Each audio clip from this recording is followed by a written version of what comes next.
세월이 흐를수록 세상은 우리에게 이제는 늦었다고, 그만하면 됐다고 말하곤 합니다. 거울 속 깊어진 주름만큼 내가 할 수 있는 일의 크기도 줄어든 것만 같아 문득 마음 한구석이 허해지지는 않으셨나요? 우리는 평생 이 나이에 뭘 하겠어라는 보이지 않는 벽을 쌓으며 스스로를 가두어 왔을지 모릅니다. 하지만 오늘 하나님은 당신의 인생 책장에 새로운 페이지를 펼치며 이렇게 말씀하십니다. 내게 능력 주시는 자 안에서 내가 모든 것을 할 수 있느니라. 이 말씀은 내 힘으로 억지로 무언가를 짜내라는 채찍질이 아닙니다. 오히려 힘겨운 당신의 등 뒤에서 가장 든든한 버팀목이 되어주시겠다는 창조주의 약속입니다. 오늘 이 묵상을 통해 당신을 가두었던 한계를 부수고 다시 한번 소망의 날개를 펴는 기적이 시작되길 바랍니다. 매일 당신의 영혼을 깨우는 은혜를 놓치지 않도록 구독과 알림 설정으로 이 길에 동행해 주세요. 자, 이제 당신의 불가능을 가능으로 바꿀 그 말씀 속으로 함께 들어가 보겠습니다. 우리는 살아가면서 수많은 한계를 경험합니다. 어떤 한계는 분명히 눈에 보이는 것들입니다. 나이, 건강, 경제적 형편, 학력, 환경 같은 것들 말입니다. 하지만 더 무서운 한계는 보이지 않는 것들입니다. 바로 우리 마음속에 자리 잡은 믿음의 한계, 생각의 한계입니다. 나는 안 돼, 나는 할 수 없어, 나는 원래 이래 같은 말들이 우리 내면 깊은 곳에 뿌리를 내리고 있습니다. 나폴레온 힐은 생각하라, 그리고 부자가 되어라에서 이렇게 말했습니다. 인간의 마음이 상상하고 믿을 수 있는 것은 무엇이든지 이룰 수 있다. 이 말은 단순한 긍정의 힘을 말하는 것이 아닙니다. 우리의 생각과 믿음이 우리 삶의 한계를 결정한다는 깊은 진리를 담고 있습니다. 그는 평생 성공한 사람들을 연구하면서 한 가지 공통점을 발견했습니다. 그들은 모두 할 수 있다는 확고한 믿음을 가지고 있었다는 것입니다. 반대로 실패한 사람들은 안 된다는 생각이 먼저 앞섰습니다. 성경은 이것을 더욱 명확하게 말씀하십니다. 잠언 23장 7절은 이렇게 기록합니다. 대저 그 마음의 생각이 어떠하면 그 위인도 그러한즉. 우리가 마음으로 무엇을 생각하느냐가 우리가 어떤 사람이 되느냐를 결정한다는 것입니다. 여러분이 스스로를 어떻게 보십니까? 실패자로 보십니까? 아니면 하나님의 능력 안에서 모든 것을 할 수 있는 승리자로 보십니까? 여러분의 자아상, 자기 정체성이 여러분의 미래를 결정합니다. 많은 분들이 과거의 실패 경험 때문에 새로운 시도를 하지 못합니다. 나는 사업을 해봤지만 실패했어. 나는 공부를 열심히 했지만 결과가 좋지 않았어. 나는 기도를 많이 했지만 응답받지 못했어. 같은 생각들이 마음을 지배합니다. 하지만 성경의 위대한 믿음의 사람들을 보십시오. 그들도 모두 실패를 경험했습니다. 모세는 40년 동안 광야에서 양을 치는 실패의 세월을 보냈습니다. 다윗은 사울에게 쫓기며 도망다니는 비참한 시간을 겪었습니다. 베드로는 예수님을 3번이나 부인하는 배신자가 되었습니다. 하지만 그들은 모두 그 실패를 딛고 일어섰습니다. 왜입니까? 하나님께서 능력을 주셨기 때문입니다. 현대 심리학에서도 학습된 무기력이라는 개념이 있습니다. 반복적인 실패 경험이 사람으로 하여금 무엇을 해도 소용없다는 무력감을 학습하게 만든다는 것입니다. 많은 분들이 이 학습된 무기력에 갇혀 있습니다. 여러 번 시도했지만 안 되니까 이제는 아예 시도조차 하지 않습니다. 기도해도 안 되니까 이제는 기도도 형식적으로 합니다. 변화를 시도했지만 실패했으니까 이제는 변화를 포기합니다. 이것이 바로 보이지 않는 한계입니다. 또한 우리는 다른 사람의 말에 의해서도 한계를 갖게 됩니다. 어렸을 때 부모님이나 선생님이 무심코 한 말, 너는 공부 머리가 없어. 너는 그런 거 못해. 너는 성격이 원래 그래. 같은 말들이 우리 무의식 깊은 곳에 각인됩니다. 그리고 그 말이 우리 삶의 프로그램이 되어 평생 우리를 지배합니다. 성경에서 광야의 12정 탐꾼 이야기를 기억하십니까? 10명의 정탐꾼은 우리는 메뚜기 같았고 그들이 보기에도 그와 같았을 것이니라고 말했습니다. 그들은 자기 자신을 메뚜기로 본 것입니다. 그 자아상이 그들을 광야에서 40년 동안 방황하게 만들었습니다. 데일 카네기는 인간관계론에서 이렇게 말했습니다. 당신이 어떤 사람이 되고 싶다면 먼저 그런 사람인 것처럼 행동하라. 이것은 단순한 긍정적 사고가 아닙니다. 우리의 행동이 우리의 생각을 바꾸고 생각이 바뀌면 우리의 정체성이 바뀐다는 심리학적 원리입니다. 성경적으로 말하면 믿음으로 먼저 행동할 때 그 믿음이 현실이 된다는 것입니다. 로마서 4장 17절은 아브라함의 믿음을 설명하며 말씀합니다. 기록된 바 내가 너를 많은 민족의 조상으로 세웠다 하심과 같으니 그가 믿은 바 하나님은 죽은 자를 살리시며 없는 것을 있는 것으로 부르시는 이시니라. 아브라함은 아직 자녀가 없었지만 하나님께서 많은 민족의 조상이라고 부르셨을 때 그렇게 믿었습니다. 여러분은 어떤 한계 속에 살고 계십니까? 나이의 한계입니까? 건강의 한계입니까? 경제적 한계입니까? 과거 실패의 한계입니까? 오늘 하나님께서는 여러분에게 말씀하십니다. 그 한계는 내가 만든 것이다. 내가 주는 능력 안에서는 한계가 없다. 이제 그 보이지 않는 한계의 벽을 부술 때입니다.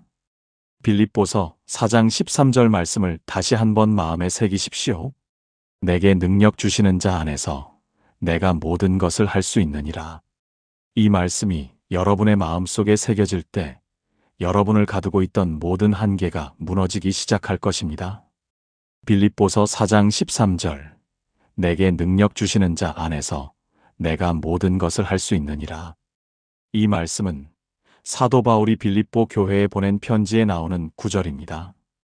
이 말씀을 제대로 이해하려면 바울이 어떤 상황에서 이 고백을 했는지를 알아야 합니다. 바울은 이 편지를 로마 감옥에서 썼습니다. 그는 복음을 전하다가 투옥되어 불확실한 미래를 앞두고 있었습니다. 사형을 당할 수도 있는 상황이었습니다. 그럼에도 불구하고 그의 편지는 기쁨과 감사로 가득 차 있습니다. 이것이 이미 하나의 기적입니다. 바울은 빌립보서 4장 11절부터 이렇게 고백합니다. 내가 궁핍함으로 말하는 것이 아니니라. 어떠한 형편에든지 나는 자족하기를 배웠노니 나는 비천에 처할 줄도 알고 풍부에 처할 줄도 알아. 모든 일 곧 배부름과 배고픔과 풍부와 궁핍에도 처할 줄 아는 일체의 비결을 배웠노라. 그리고 이어서 13절에서 선언합니다. 내게 능력 주시는 자 안에서 내가 모든 것을 할 수 있느니라. 바울은 감옥 안에서도 쇠사슬에 묶인 채로도 내일을 알 수 없는 불안한 상황에서도 이 선언을 했습니다. 그것이 이 말씀을 더욱 빛나게 합니다. 여기서 모든 것을 할 수 있다는 말은 무슨 의미입니까? 우리가 원하는 모든 것을 이룰 수 있다는 뜻입니까? 부자가 되고 싶으면 부자가 되고 권력을 얻고 싶으면 권력을 얻는다는 뜻입니까? 아닙니다. 바울이 말하는 모든 것은 어떤 상황에서도 하나님의 뜻을 이루며 살 수 있다는 의미입니다. 비천해도 괜찮고 풍부해도 괜찮고 배고파도 괜찮고 배불러도 괜찮다는 것입니다. 즉, 어떤 환경과 상황 속에서도 흔들리지 않고 승리하며 살 수 있다는 고백입니다. 이것이 바울이 말하는 일체의 비결입니다. 이것은 오히려 더 놀라운 능력입니다. 우리는 좋은 환경에서는 잘할 수 있습니다. 건강하고 돈이 있고 사람들이 인정해주고 모든 것이 순탄하면 누구나 행복하고 감사할 수 있습니다. 하지만 어려운 환경에서도 기쁘고 감사하며 평안을 유지할 수 있다면 그것이야말로 진짜 능력입니다. 바울은 감옥이라는 최악의 환경에서도 기뻐하라 내가 다시 말하노니 기뻐하라고 외칩니다. 이것이 내게 능력 주시는 자 안에서 가능한 일입니다. 이 능력은 인간의 의지나 긍정적 마음가짐으로 만들어지는 것이 아닙니다. 성령 하나님께서 내면에서 역사하실 때 비로소 가능한 능력입니다. 그렇다면 왜 우리는 이 말씀을 잘 붙들지 못할까요? 이유는 하나입니다. 우리가 내게 능력 주시는 자 안에서라는 전제를 잊기 때문입니다. 우리는 자꾸만 내 능력, 내 지혜, 내 경험, 내 인맥으로 문제를 해결하려 합니다. 그러다 안 되면 좌절하고 포기합니다. 역시 나는 안 되라는 결론을 내립니다. 하지만 바울은 처음부터 자신의 능력을 말하지 않았습니다. 내게 능력 주시는 자 안에서라고 했습니다. 모든 능력의 출처가 그리스도이심을 분명히 했습니다. 오금 안디노는 지상 최대의 기적에서 이렇게 말했습니다. 나는 자연계에서 가장 위대한 기적이다. 과거에도 지금도 앞으로도 나 같은 사람은 없다. 나는 유일한 존재다. 이 선언이 성경적 관점에서 더욱 깊은 의미를 가집니다. 시편 139편 14절은 이렇게 말씀합니다. 내가 주께 감사하옴은 나를 지으심이 심히 기묘하심이라. 주께서 하시는 일이 기이함을 내 영혼이 잘 아나이다. 하나님께서 여러분을 지으셨습니다. 그리고 그 하나님께서 여러분 안에 능력을 주십니다. 그러니 어떻게 여러분이 무능한 존재일 수 있습니까? 사도 바울이 자신의 삶을 돌아보면 얼마나 많은 고난이 있었습니까? 고린도후서 11장에서 그는 자신이 겪은 고난들을 나열합니다. 매도 여러 번 맞고 3번이나 난파를 당하고 강의 위험, 강도의 위험, 동족의 위험, 이방인의 위험, 줄이고 목마르고 여러 번 굶고 춥고 헐벗었다고 합니다. 이것이 바울의 현실이었습니다. 그런데도 그는 모든 것을 할 수 있다고 고백합니다. 이 고백이 거짓 위로가 아닌 이유는 그것이 자신의 경험에서 나온 생생한 간증이기 때문입니다. 그는 그 모든 고난을 통과하면서도 하나님께서 능력을 주심을 체험했습니다. 그래서 이 고백은 흔들리지 않습니다. 예수님도 마태복음 19장 26절에서 이렇게 말씀하셨습니다. 예수께서 그들을 보시며 이르시되 사람으로는 할 수 없으나 하나님으로서는 다 하실 수 있느니라. 사람으로는 안 됩니다. 하지만 하나님께서는 모든 것을 하실 수 있습니다. 그리고 그 하나님께서 여러분 안에 거하십니다. 성령 하나님께서 여러분 안에 내주하고 계십니다. 그렇다면 여러분 안에도 동일한 능력이 있습니다. 로마서 8장 11절은 이렇게 약속하십니다. 예수를 죽은 자 가운데서 살리신 이의 영이 너희 안에 거하시면 그리스도 예수를 죽은 자 가운데서 살리신 이가 너희 안에 거하시는 그의 영으로 말미암아 너희 죽을 몸도 살리시리라. 예수님을 살리신 그 능력이 여러분 안에 있습니다. 이것을 믿으십니까? 바울의 고백으로 다시 돌아옵시다. 그는 배웠노라고 했습니다. 자족하는 것을 배웠고 어떤 형편에서든지 처하는 법을 배웠다고 했습니다. 이것은 하루아침에 되는 것이 아닙니다. 삶의 훈련을 통해, 고난을 통해, 하나님께 의지하는 연습을 통해 배워가는 것입니다.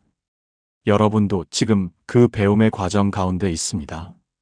힘들고 지칠 때마다 안 된다는 생각이 밀려올 때마다 이 말씀을 소리내어 고백하십시오. 내게 능력 주시는 자 안에서 내가 모든 것을 할 수 있느니라. 이 고백이 여러분의 삶을 조금씩 변화시킬 것입니다. 내게 능력 주시는 자 안에서 내가 모든 것을 할 수 있느니라. 이 말씀을 단순히 읽고 지나치는 것과 날마다 소리내어 고백하는 것 사이에는 하늘과 땅만큼의 차이가 있습니다. 성경은 말씀을 듣는 것만이 아니라 말하는 것의 능력을 곳곳에서 강조합니다. 하나님께서 천지를 창조하실 때 어떻게 하셨습니까? 하나님이 이르시되 빛이 있으라 하시니 빛이 있었고 라고 창세기 1장 3절은 기록합니다. 하나님께서는 말씀으로 세상을 만드셨습니다. 그리고 하나님의 형상대로 지음받은 우리에게도 말의 능력이 있습니다. 우리가 어떤 말을 하느냐가 우리의 현실을 만들어갑니다. 잠언 18장 21절은 이렇게 말씀합니다. 죽고 사는 것이 혀의 힘에 달렸나니 혀를 쓰기 좋아하는 자는 혀의 열매를 먹으리라. 혀에 죽고 사는 능력이 있다고 성경은 말씀합니다. 이것은 단순한 비유가 아닙니다. 우리가 날마다 내뱉는 말이 우리의 생각을 형성하고, 생각이 우리의 태도를 만들고, 태도가 우리의 행동을 결정하고, 행동이 우리의 운명을 만들어간다는 것입니다. 나는 안 돼. 나는 못해. 이제 나이가 많아서 안 돼. 우리 형편에 무슨 이런 말들을 날마다 반복한다면 그것이 여러분의 현실이 됩니다. 반대로 내게 능력 주시는 자 안에서 나는 모든 것을 할 수 있다고 날마다 고백한다면 그 고백이 여러분의 현실을 바꾸어 나갑니다. 이것을 확언이라고 합니다. 확언이란 진실이라고 믿는 것을 긍정적인 언어로 반복해서 선언하는 것입니다. 많은 분들이 확언을 단순한 자기 암시나 심리적 기법으로만 이해하지만 성경적 확언은 그보다 훨씬 깊은 의미가 있습니다. 성경적 확언은 하나님의 말씀을 내 것으로 선포하는 행위입니다. 하나님께서 약속하신 것을 믿음으로 고백하는 것입니다. 아직 현실에서 이루어지지 않았어도 하나님의 말씀이 그렇게 약속하고 계시니 믿음으로 먼저 선포하는 것입니다. 이것이 히브리서 11장 1절에서 말하는 믿음은 바라는 것들의 실상이요 보이지 않는 것들의 증거의 실천적 표현입니다. 나폴레온 힐은 생각하라 그리고 부자가 되어라에서 자기 암시의 중요성을 강조하며 이렇게 말했습니다. 당신의 잠재의식은 당신이 믿음과 감정을 담아 반복적으로 생각하는 것은 무엇이든지 받아들이고 행동으로 옮기려 한다. 그는 세상에서 성공한 수백 명의 사람들을 연구하면서 그들이 공통적으로 사용한 방법을 발견했는데 그것이 바로 긍정적인 자기 선언이었습니다. 그들은 아직 이루어지지 않은 것을 마치 이미 이루어진 것처럼 선언하고 믿었습니다. 성경적으로 보면 이것은 아브라함의 믿음과 정확히 일치합니다. 하나님께서는 아직 자녀가 없는 아브라함에게 여러 민족의 아버지라고 부르셨고 아브라함은 그것을 믿었습니다. 실제로 신경과학 연구들도 이것을 뒷받침합니다. 우리가 반복적으로 특정한 생각을 하거나 말을 할 때 뇌 속에서 새로운 신경 연결이 만들어집니다. 이것을 신경가소성이라고 합니다. 뇌는 고정된 것이 아니라 변화할 수 있다는 것입니다. 나는 안 된다는 생각을 반복하면 뇌는 그 방향으로 신경회로를 형성합니다. 하지만 내게 능력 주시는 자 안에서 나는 모든 것을 할 수 있다는 말씀을 반복해서 고백하면 뇌는 그 방향으로 새로운 길을 만들어 나갑니다. 하나님께서는 이미 수천 년 전에 과학이 증명하기 전에 이 원리를 말씀을 통해 알려주셨습니다. 여호수아 1장 8절을 보십시오. 이 율법책을 내 입에서 떠나지 말게 하며 주야로 그것을 묵상하여 그 안에 기록된 대로 다 지켜 행하라. 그리하면 내 길이 평탄하게 될 것이며 내가 형통하리라. 하나님께서는 여호수아에게 말씀을 입에서 떠나지 말게 하라고 명령하십니다. 마음으로만 생각하는 것이 아니라 입으로 말하라는 것입니다. 그리고 그렇게 할 때 길이 평탄하게 되고 형통한다고 약속하셨습니다. 이것이 확언의 성경적 근거입니다. 말씀을 소리내어 읽고 소리내어 고백하고 소리내어 선포하는 것이 그냥 눈으로만 읽는 것보다 훨씬 강력한 이유가 여기에 있습니다. 한국의 많은 어르신들은 새벽 기도를 생활화하십니다. 추운 겨울에도 몸이 불편하셔도 새벽에 교회로 나오십니다. 그 새벽 기도의 핵심이 무엇입니까? 하나님의 말씀을 소리내어 읽고 소리내어 기도하는 것입니다. 그 새벽 기도의 능력이 실제로 많은 분들의 삶을 변화시켜 왔습니다.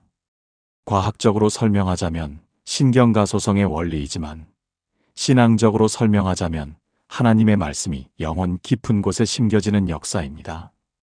그 두 가지 설명은 서로 다른 것이 아닙니다. 하나님께서 만드신 창조의 원리가 과학적 원리와 일치하는 것은 당연한 일입니다. 루이스 스미디스는 용서, 잊혀지지 않을 때에서 이렇게 말했습니다. 당신이 지금 느끼는 감정이 진실이 아닐 수 있다. 진실은 하나님께서 당신에 대해 말씀하시는 것이다. 이 말이 확언의 핵심을 찌릅니다. 우리는 자주 감정과 현실에 압도됩니다. 몸이 아프면 나는 병든 사람이라고 느낍니다. 돈이 없으면 나는 실패한 사람이라고 느낍니다. 하지만 하나님께서 여러분에 대해 뭐라고 말씀하십니까? 내게 능력 주시는 자 안에서 모든 것을 할 수 있는 사람이라고 하십니다. 하나님의 자녀라고 하십니다. 더 넘치도록 이길 수 있는 자라고 하십니다.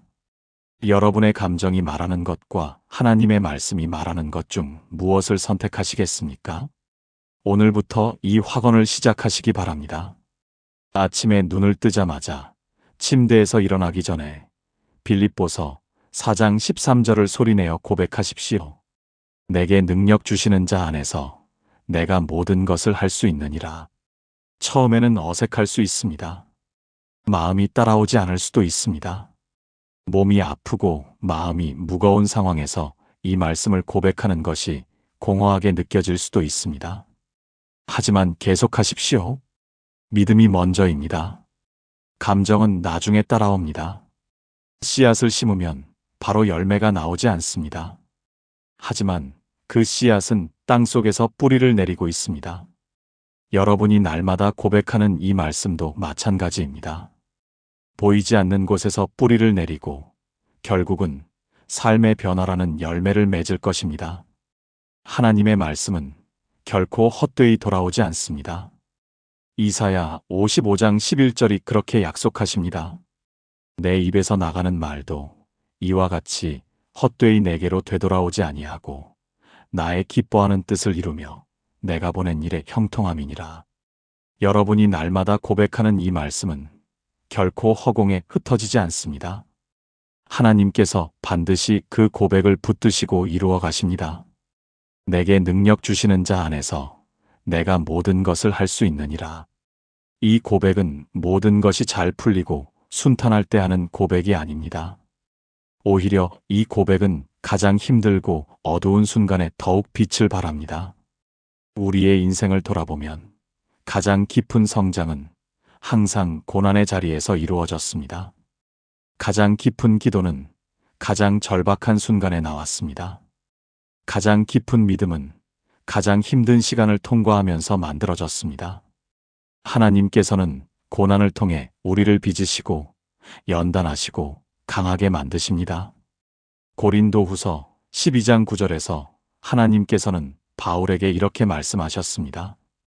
내 은혜가 내게 족하도다. 이는 내 능력이 약한 데서 온전하여짐이라. 바울은 자신을 괴롭히는 육체의 가시, 즉 어떤 질병이나 고통이 있었습니다. 그는 3번이나 하나님께 그것을 제거해달라고 간구했습니다. 하지만 하나님께서는 제거해 주시는 대신 이렇게 말씀하셨습니다. 내 능력이 약한 데서 온전하여진다. 이것은 놀라운 역설입니다. 강할 때가 아니라 약할 때, 문제가 해결되었을 때가 아니라 문제가 그대로 있을 때 하나님의 능력이 가장 완전하게 나타난다는 것입니다. 많은 분들이 이런 생각을 하십니다. 건강이 회복되면 열심히 신앙생활을 하겠습니다. 경제적으로 안정되면 하나님께 더 많이 드리겠습니다. 이 문제만 해결되면 기쁘게 예배드리겠습니다. 하지만 하나님께서는 반대로 말씀하십니다. 지금 이 자리에서, 이 고난 속에서, 이 연약함 가운데서 하나님을 의지하라고 하십니다. 그리고 그렇게 할 때 하나님의 능력이 가장 강하게 나타난다고 하십니다. 다시 말하면 여러분이 가장 약하다고 느끼는 그 순간이 실제로는 하나님의 능력이 가장 강하게 임할 수 있는 순간입니다. 빌리 그레이엄 목사님은 평생 수많은 고난을 경험하셨습니다. 말년에 파킨슨병으로 몸이 쇠약해지면서도 그는 이렇게 고백하셨습니다. 나는 지금 내 생애에서 가장 약한 상태입니다. 하지만 하나님과는 그 어느 때보다 가깝습니다. 몸이 약해질수록 하나님께 더욱 의지하게 되고 그분의 능력이 더욱 선명하게 느껴집니다. 그는 80세가 넘어서도 전도 집회를 계속했습니다. 많은 사람들이 이제 나이도 많으시고 건강도 좋지 않으신데 쉬셔야 하지 않겠느냐고 말했습니다. 하지만 그는 이렇게 대답했습니다. 하나님께서 나를 부르시는 한 나는 계속 나아갈 것입니다. 내 힘으로가 아니라 내게 능력 주시는 자 안에서. 그는 93세로 하나님의 부르심을 받는 날까지 복음을 전하는 삶을 살았습니다. 그의 삶은 빌립보서 4장 13절에 살아있는 증거였습니다. 우리 주변에도 이런 분들이 계십니다. 평생 몸이 약하고 가난하셨지만 새벽마다 기도의 자리를 지키신 어머니들, 사업에 여러 번 실패하셨지만 하나님을 붙들고 다시 일어서신 아버지들, 자녀 문제로 눈물로 기도하셨지만 끝까지 믿음을 놓지 않으셨던 어르신들, 그분들의 삶이 바로 고난 속에서 빛나는 하나님의 능력의 증거입니다. 완벽한 환경이 갖추어진 후에 믿음이 완성되는 것이 아닙니다. 불완전한 환경 속에서도 하나님을 의지하는 그 믿음이 하나님의 능력을 경험하게 합니다. 로마서 5장 3절부터 5절은 이렇게 말씀합니다. 다만 이뿐 아니라 우리가 환난 중에도 즐거워하나니 이는 환난은 인내를, 인내는 연단을, 연단은 소망을 이루는 줄 알미로다. 소망이 우리를 부끄럽게 하지 아니함은 우리에게 주신 성령으로 말미암아 하나님의 사랑이 우리 마음에 부은 바 됨이니 환난이 인내를 만들고 인내가 연단을 만들고 연단이 소망을 만든다는 것입니다. 이것은 고난이 단순히 견뎌내야 할 시간이 아니라 하나님께서 우리를 빚어가시는 귀중한 과정임을 말씀합니다. 금은 불 속에서 정제됩니다. 다이아몬드는 극한의 압력 속에서 만들어집니다. 여러분의 믿음도 고난이라는 용광로 속에서 더욱 빛나게 됩니다. 데일 카네기는 인간관계론에서 이렇게 말했습니다. 어떤 상황도 그 자체로 좋고 나쁜 것은 없다. 그것을 어떻게 받아들이느냐에 따라 좋은 것이 되기도 하고 나쁜 것이 되기도 한다. 이것이 바울이 말한 일체의 비결과 맥락을 같이 합니다. 상황이 문제가 아니라 그 상황을 어떻게 해석하느냐가 문제입니다. 고난을 하나님께서 나를 훈련시키시는 기회로 해석하는 사람과 하나님께 버림받은 증거로 해석하는 사람은 같은 고난을 겪으면서도 전혀 다른 결과를 맺습니다. 야고보서 1장 2절부터 4절은 이렇게 말씀합니다. 내 형제들아, 너희가 여러 가지 시험을 당하거든 온전히 기쁘게 여기라. 이는 너희 믿음의 시련이 인내를 만들어내는 줄 너희가 알미라. 인내를 온전히 이루라. 이는 너희로 온전하고 구비하여 조금도 부족함이 없게 하려 함이라. 시험과 고난을 만날 때 기쁘게 여기라는 것은 고통을 부정하라는 것이 아닙니다. 그 고난을 통해 하나님께서 더 크고 좋은 것을 이루어가고 계심을 믿으라는 것입니다. 그 믿음이 있을 때 고난 속에서도 내게 능력 주시는 자 안에서 나는 모든 것을 할 수 있다는 고백이 나올 수 있습니다. 지금 여러분은 어떤 고난 속에 계십니까? 건강의 문제입니까? 가족의 문제입니까? 경제의 문제입니까? 외로움의 문제입니까? 무엇이든 그 고난이 여러분을 무너뜨리도록 내버려 두지 마십시오. 그 고난이 오히려 여러분을 하나님께 더 가까이 나아가게 하는 통로가 되게 하십시오. 바울처럼 고백하십시오. 나는 약하지만 내게 능력 주시는 자 안에서 나는 강하다. 이 고백이 입술에서 나올 때 하나님의 능력이 여러분의 연약함을 통해 온전히 나타나기 시작할 것입니다. 고난은 끝이 아닙니다. 고난은 하나님의 더 큰 역사를 위한 시작입니다. 지금까지 우리는 빌립보서 4장 13절 말씀을 통해 우리를 가두는 한계를 살펴보았고 바울의 놀라운 고백의 의미를 깊이 묵상했으며 확언의 능력으로 말씀을 선포하는 삶을 배웠고 고난 속에서도 빛나는 하나님의 능력을 함께 나눴습니다. 이제 마지막으로 이 모든 것을 어떻게 일상의 삶 속에서 실천하며 살 수 있는지를 함께 나누고자 합니다. 말씀이 삶이 되고 믿음이 일상이 되는 것, 그것이 진정한 신앙의 성숙입니다. 고린도후서 4장 16절은 이렇게 말씀합니다. 그러므로 우리가 낙심하지 아니하노니 우리의 겉사람은 낡아지나 속사람은 날로 새로워지도다. 겉사람, 즉 우리의 몸은 나이가 들수록 약해집니다. 이것은 피할 수 없는 현실입니다. 체력이 예전 같지 않고 기억력이 흐려지고 몸 이곳저곳이 아프기 시작합니다. 많은 분들이 이것 때문에 낙심하십니다. 이제 늙었으니 뭘 할 수 있겠어라는 생각이 들기 쉽습니다. 하지만 하나님의 말씀은 전혀 다른 진실을 말씀하십니다. 겉사람은 낡아가지만 속사람은 날로 새로워진다고 하십니다. 몸은 약해져도 영은 더욱 강해질 수 있습니다. 이것이 신앙의 특권입니다. 이사야 40장 31절은 그토록 많은 성도들이 사랑하는 말씀입니다. 오직 여호와를 앙망하는 자는 새 힘을 얻으리니 독수리가 날개치며 올라감 같을 것이요 다른 박질하여도 곤비하지 아니하겠고 걸어가도 피곤하지 아니하리로다. 여호와를 앙망한다는 것은 무슨 뜻입니까?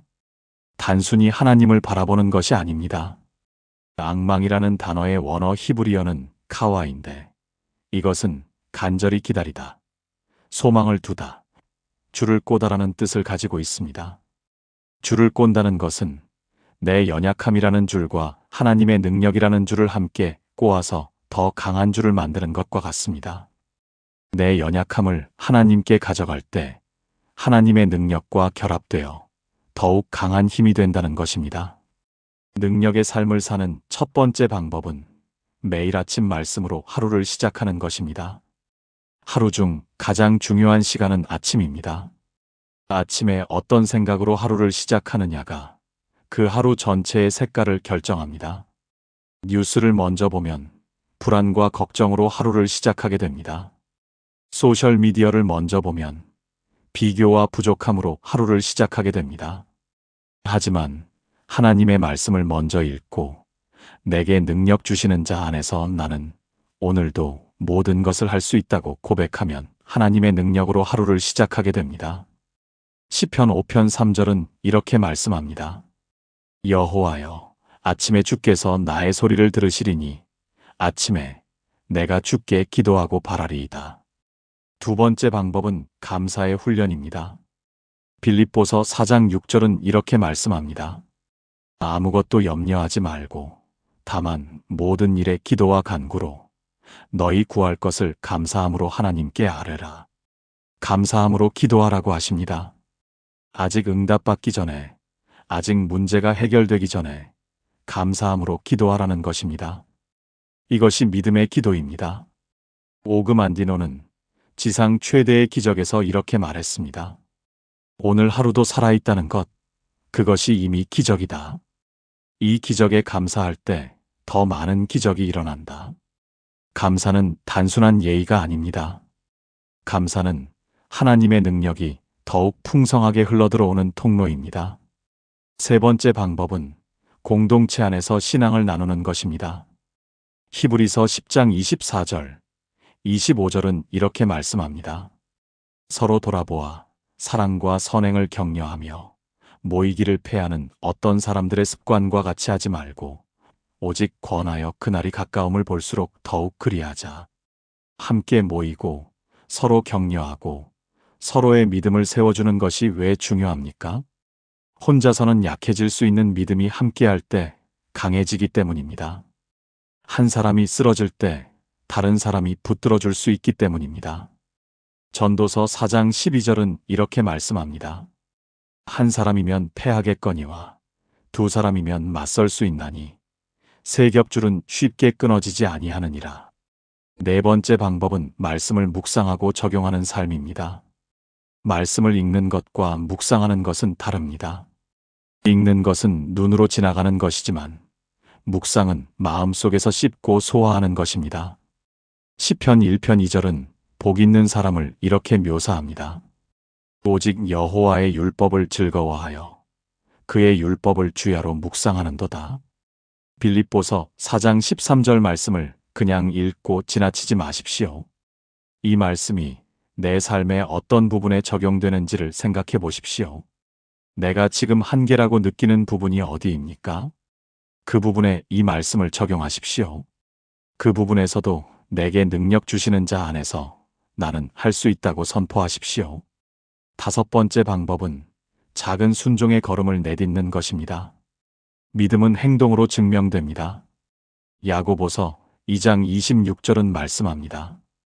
영혼 없는 몸이 죽은 것 같이 행함이 없는 믿음은 죽은 것이니라. 한계를 부수는 것은 단번에 모든 것이 바뀌는 드라마틱한 경험이 아닐 수 있습니다. 오히려 매일 작은 순종의 걸음을 내딛는 것에서 시작됩니다. 오늘 한 사람에게 전화해서 격려하는 것, 오늘 한 번 더 기도하는 것, 오늘 말씀을 한 구절 더 묵상하는 것, 오늘 하나님의 뜻에 순종하는 작은 선택을 하는 것. 이 작은 걸음들이 쌓여서 한계를 넘어서는 삶이 됩니다.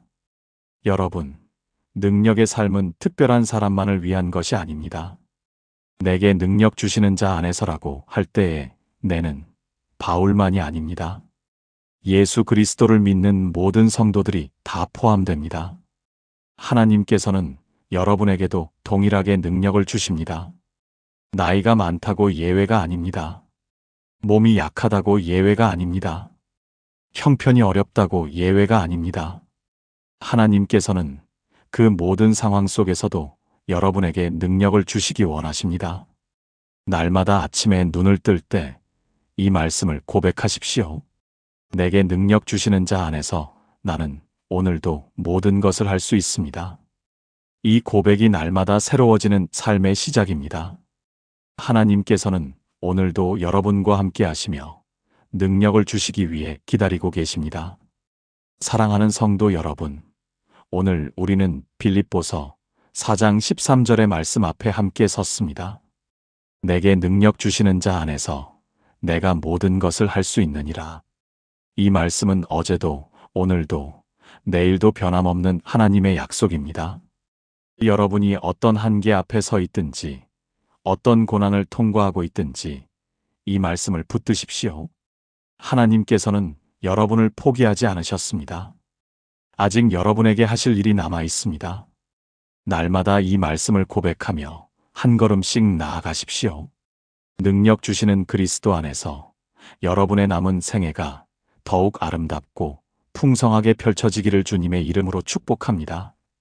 잠시 눈을 감으시고 지금 여러분의 마음속에 안 된다고 느끼는 것이 무엇인지 떠올려 보십시오. 건강입니까? 관계입니까? 경제적 상황입니까? 아니면 스스로에 대한 부정적인 생각입니까? 그것을 손에 쥐고 하나님 앞에 가져가십시오. 그리고 이 말씀을 그 자리에 올려놓으십시오. 내게 능력 주시는 자 안에서 내가 모든 것을 할 수 있느니라. 하나님께서는 여러분의 한계보다 크십니다. 여러분의 문제보다 크십니다. 여러분의 두려움보다 크십니다. 오늘 이 말씀을 마음 깊이 새기시고 내일 아침 눈을 뜨는 순간 첫 번째로 이 고백을 드리시기 바랍니다. 사랑이 풍성하신 하나님 아버지, 오늘 이 말씀 앞에 서게 하심을 감사드립니다. 우리는 스스로의 연약함과 한계를 너무나 잘 알고 있습니다. 나이 들어가는 몸, 때로 흔들리는 마음, 쉽게 풀리지 않는 문제들 앞에서 자주 낙심하고 포기하고 싶었습니다. 하지만 오늘 주님께서 우리에게 다시 한번 말씀해 주셨습니다. 내게 능력 주시는 자 안에서 내가 모든 것을 할 수 있다고. 하나님 아버지, 이 말씀을 오늘 이 자리에서 듣는 모든 분들의 마음 깊은 곳에 심어 주시옵소서. 한계라고 생각했던 것들이 하나님의 능력 앞에서 무너지게 하여 주시옵소서. 오랫동안 안 된다고 믿어왔던 것들이 하나님 안에서 된다는 믿음으로 바뀌게 하여 주시옵소서. 몸이 아픈 분들에게 치유의 손길을 허락하여 주시고 경제적으로 어려운 분들에게 하나님의 공급하심을 경험하게 하여 주시옵소서. 외로운 분들에게 하나님의 동행하심을 느끼게 하시고 두려움 속에 있는 분들에게 완전한 평안을 허락하여 주시옵소서.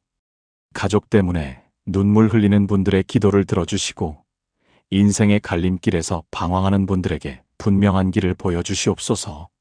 무엇보다 우리 모두가 날마다 아침에 눈을 뜰 때 내게 능력 주시는 자 안에서 나는 오늘도 모든 것을 할 수 있다는 고백으로 하루를 시작하게 하여 주시옵소서. 이 고백이 형식적인 말이 아니라 삶을 변화시키는 살아있는 믿음의 선포가 되게 하여 주시옵소서. 능력이 풍성하신 주 예수 그리스도의 이름으로 기도드립니다. 아멘.